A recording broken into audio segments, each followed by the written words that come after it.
welcome to Dark Knight Films Reviews and another special ranking video. Tonight, I will be counting down my picks for the top 10 Columbia Shemp Howard short films. Now, as I've said in my previous ranking videos for the Three Stooges films and the Abbott and Costello films, I think Shemp Howard is a highly underrated comedian. To me, he was one of the best of all time.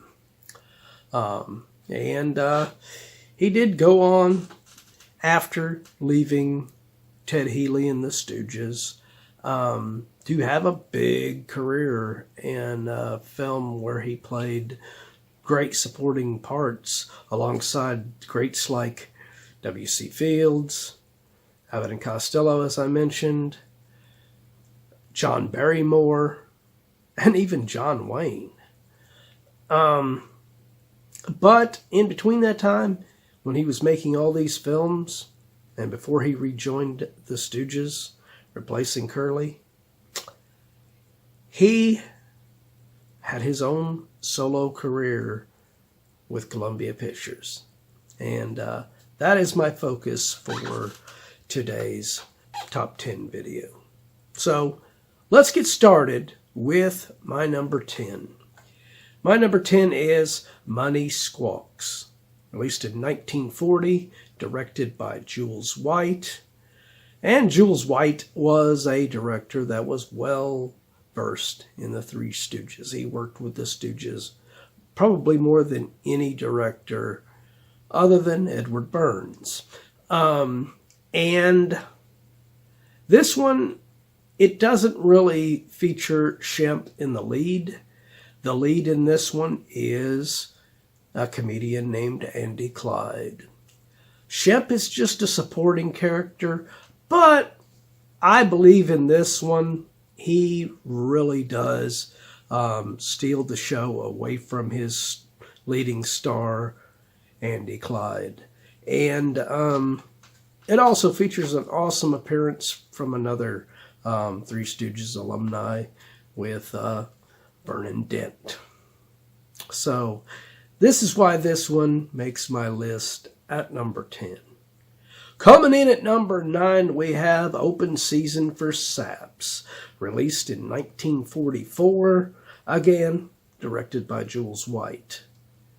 Now, this one is a remake of a Charlie Chase short, The Grand Hooter, from 1937. And it features the cute and adorable Early Cantrell as Shemp's wife. And it features the first appearance of the adorable Christine McIntyre in her first appearance alongside Shemp, which she would have numerous ones, not only in his solo short films that I will keep covering here on this video, but also with the Three Stooges when he rejoined them. Now, I have seen the Grand Hooter original that Charlie Chase did, and I think Shemp kind of does a better job with it. He makes the character more likable as this guy that's dedicated to his lodge more than he is to his wife.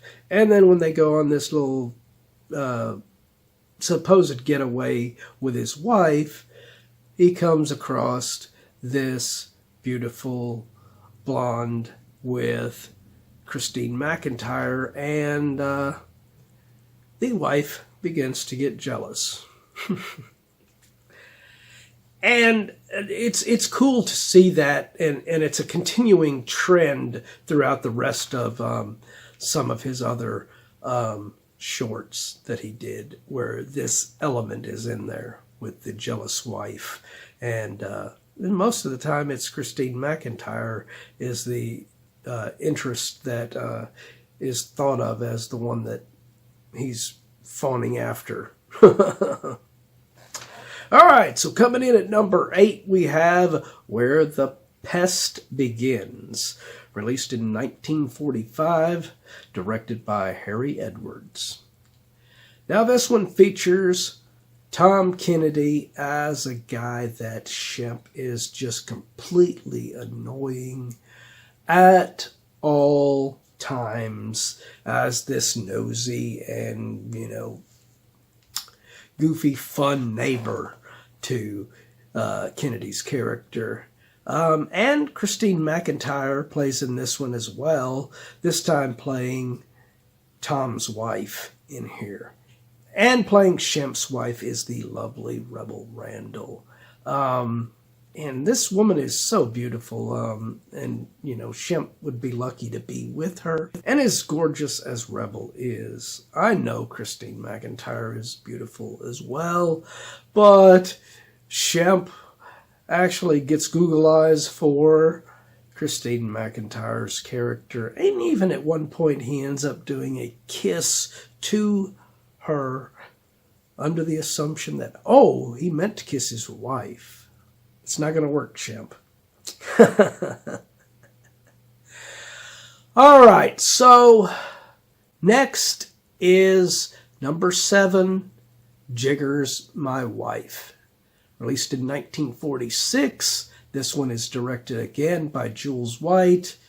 And this one, Tom Kennedy is credited as the co-lead with Shemp, but he's only there at the beginning of the short. So I don't understand where they got that he was like it was like they're the Abbott and Costello in this short, because it wasn't the case in this one. Now, it is in some of the others with Tom Kennedy and Shemp, but not in this one.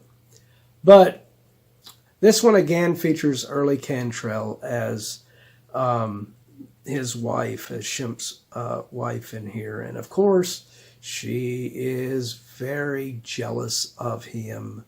And he tries to set up to go and buy a new car from Christine McIntyre, of course, and jealous wife that Early is, she believes that he's having an affair with Christine's character.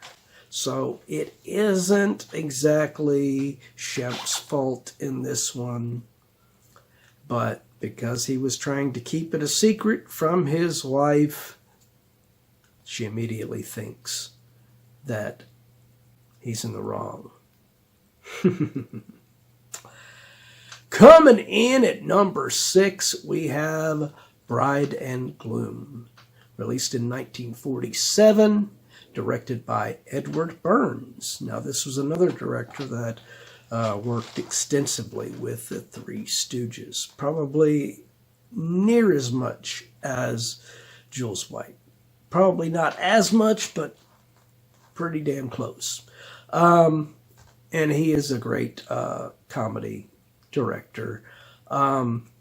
We have, in this one, we have the lovely Jean Donahue as Shemp's fiancé, and we have Vernon Dent playing her father. And we also have Christine McIntyre, once again, as the interest, who, poor Jean, mistakenly thinks that Shemp is cheating on her with. It is so crazy. You've got these attractive women that they cast, and look at Shemp. I mean, look at Shemp. How do you do that? How do you put all these attractive women in here and do such a thing? And Shemp is so good, he makes it work. All right, so coming in at number 5, we have Off Again, On Again. Released in 1945, directed by Jules White. Now, this one is a remake of another Charlie Chase short called Time Out for Trouble, which was released in 1938. Now, this one features Christine McIntyre this time as the girlfriend who becomes jealous of Shemp when Shemp innocently saves a mobster's wife from being wasted. But his picture was taken in a very ill-timed paper of showing that girl in Shemp's lap. And when Christine sees this, she completely breaks off their engagement, and he becomes distraught and gets together with the mobster, played excellently by Dick Curtis, and wants to have him off him because he doesn't want to live without his lovely Christine McIntyre. And of course, she ends up taking him back, and then there's a hit still on him, so he is scrambling to try and let him know that don't kill me. And it's just a fun short film, and Shemp does an excellent job, as do all of his supporting cast in this one. All right, coming in at number 4, we have Society Mugs, released in 1946, directed by, again, Edward Burns. Now, this one has Tom Kennedy credited as the co-lead, and he is. This is kind of a Abbott and Costello kind of a thing with these two. But this one is a remake of the Three Stooges short, Termites of 1938. Released in 1938.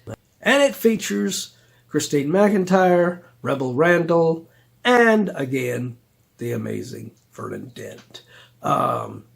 Excellent, really fun adaptation of Termites of 1938. I do not think it is as good as Termites, but it's pretty close. It is fun. Shemp and Tom do a really good job as partners in this, playing these exterminators who are mistaken as escorts. So, really cool little short film here.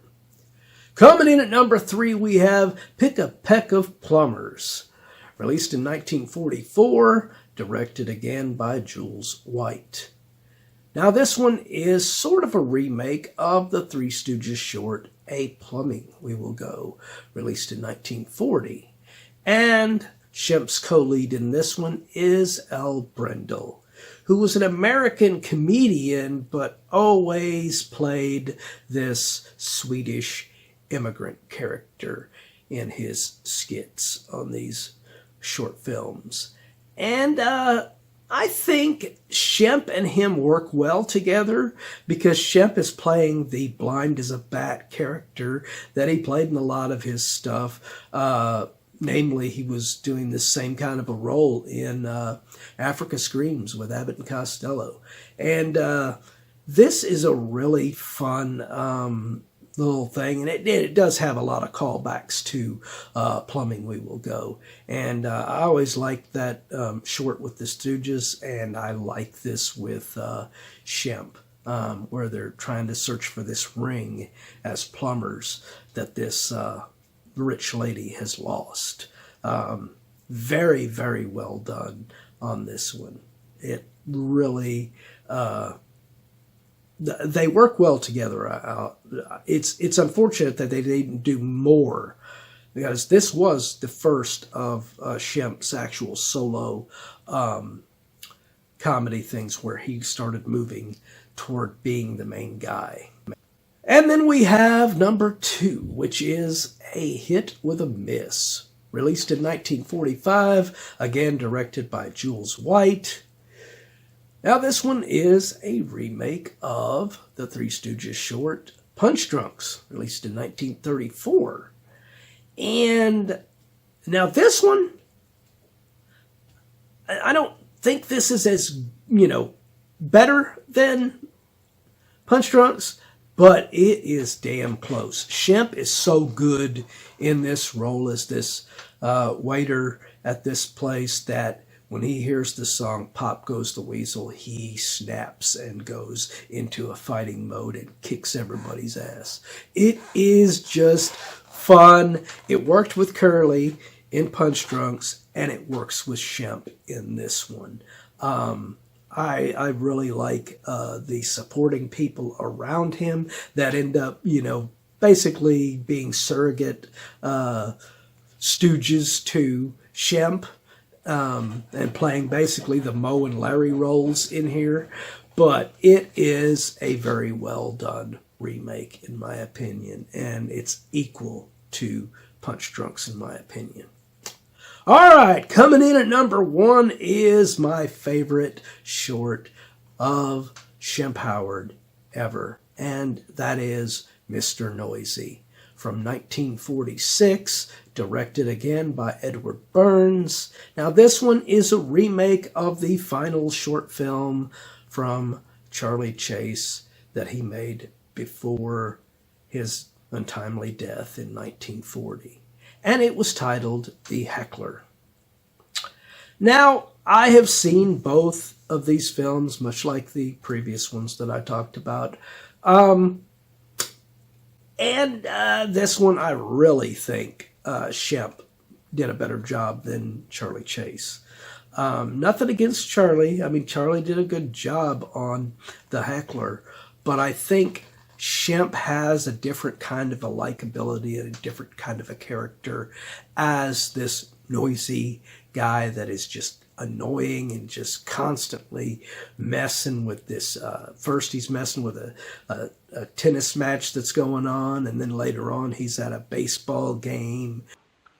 Hey, Willis, who told you could play tennis? Watch him, Miss Ed. Can I call him or can I call him?